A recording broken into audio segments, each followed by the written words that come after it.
Welcome guys, I'm Amar Pandey and today we're going to show you, we're going to start the chapter 2 of NCERTs from hunting gathering to growing food. So let's get into it. So our first topic is the earliest people. Why were they on the move?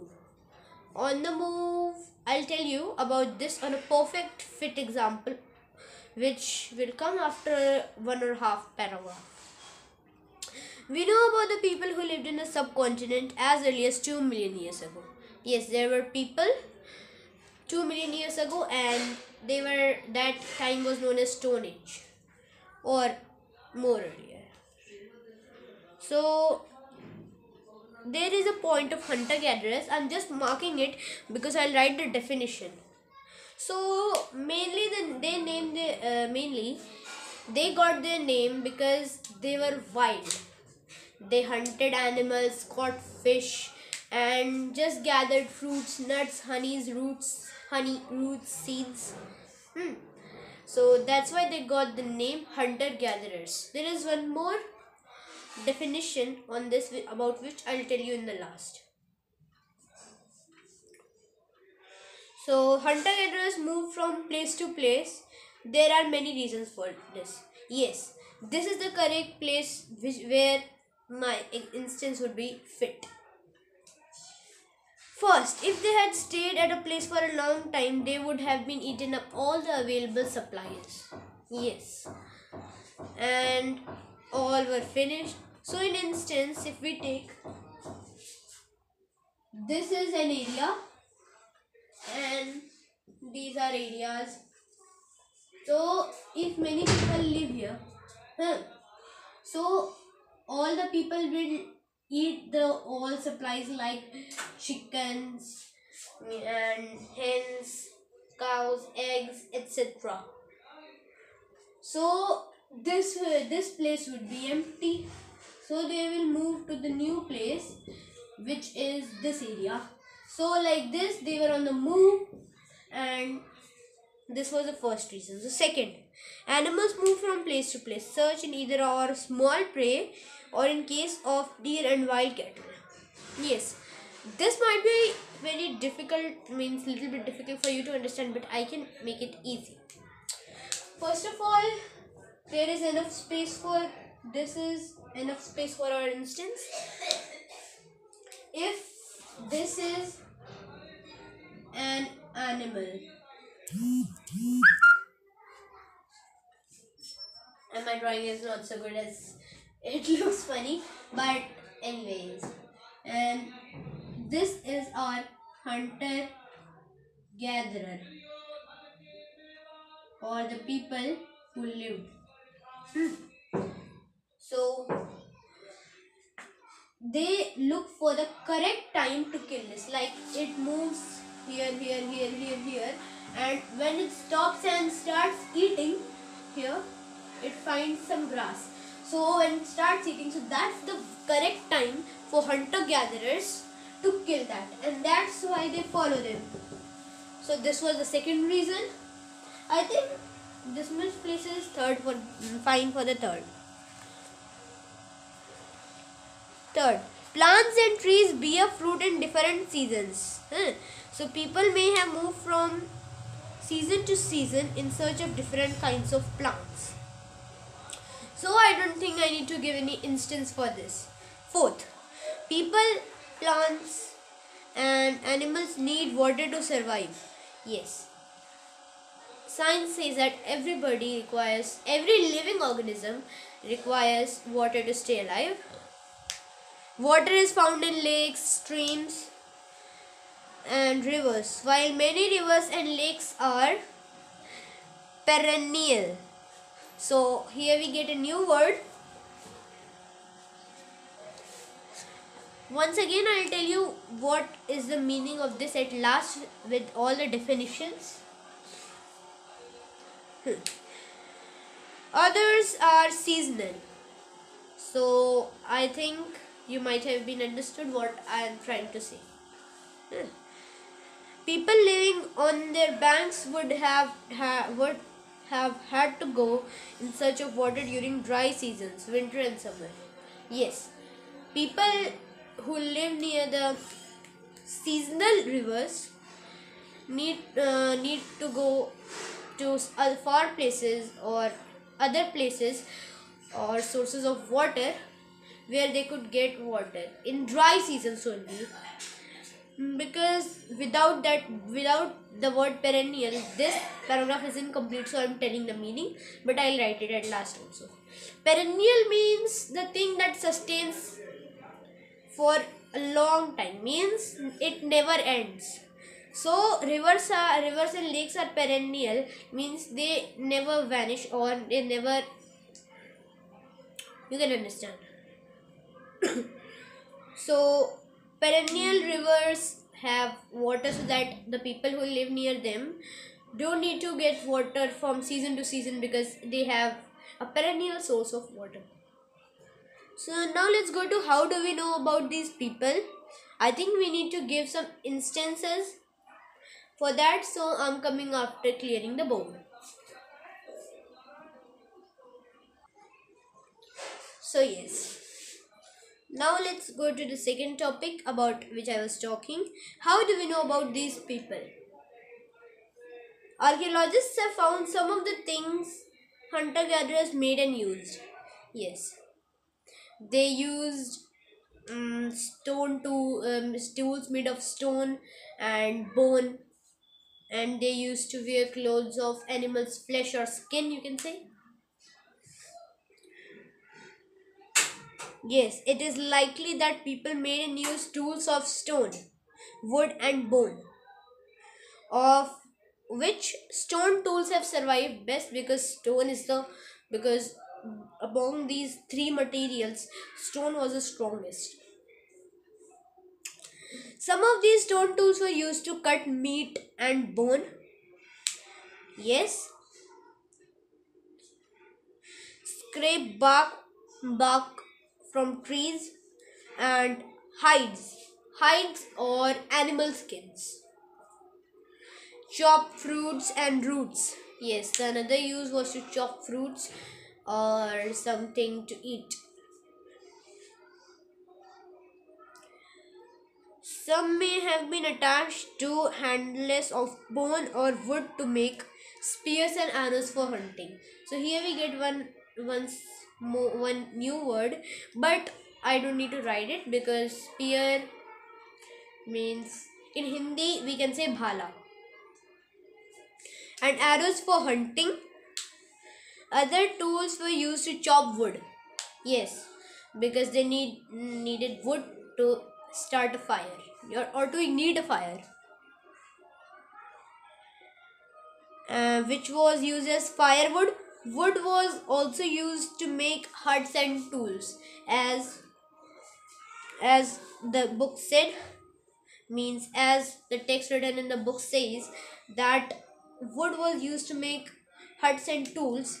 So some of the tools were spears because the part where people hold it is usually made of wood, and the part which was used for hunting at the time of the hunter gatherers, that was made up of stone and was very sharp.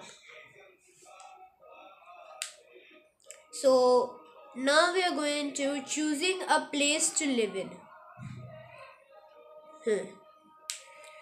Choosing a place to live in. So this is another subtopic. So look at the map too. All the places marked with red triangles are sites from which archaeologists have found evidence of hunter-gatherers. So I'll show you map 2. I'm showing you the map 2. Wait a second. So guys, this is the map 2. So let's come back to our screen. So yeah, you have seen it properly. So we'll talk about this at last. As stone tools were important, people tried to find places where good quality stone was available. Yes, Good quality stone means the stone which was stronger. So here is a rock painting. So I'm drawing this on the board. So it's something like this.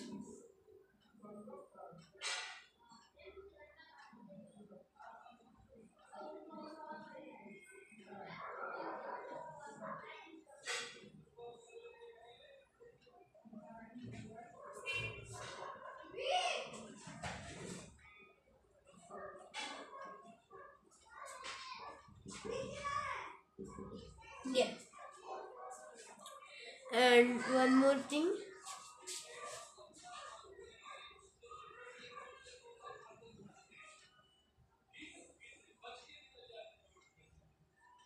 So my painting is not so good, but this is actually a deer I have shown in the painting, rock painting, and this is the human which is trying to catch it.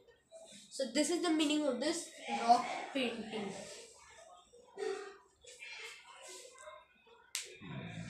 So sites. Sites are the place where remains of things, tools, pots, etc. So you know or about what are sites. Finding about fire. Find the Kunul caves on map 2. Yes, as I've shown you the map 2. Find the Kunul caves there. Yes, find it. So traces of ash has been found here. Suppose that this is Kunul cave.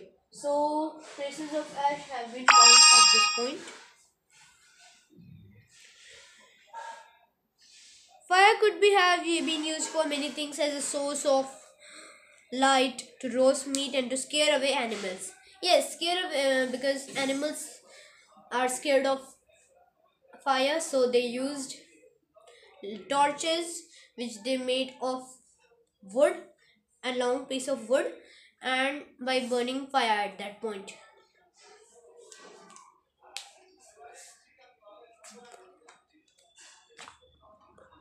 So a changing environment.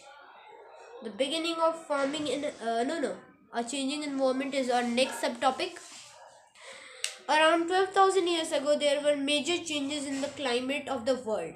Yes, with a shift of with a shift to relatively warm conditions in many areas, this led to the development of grasslands.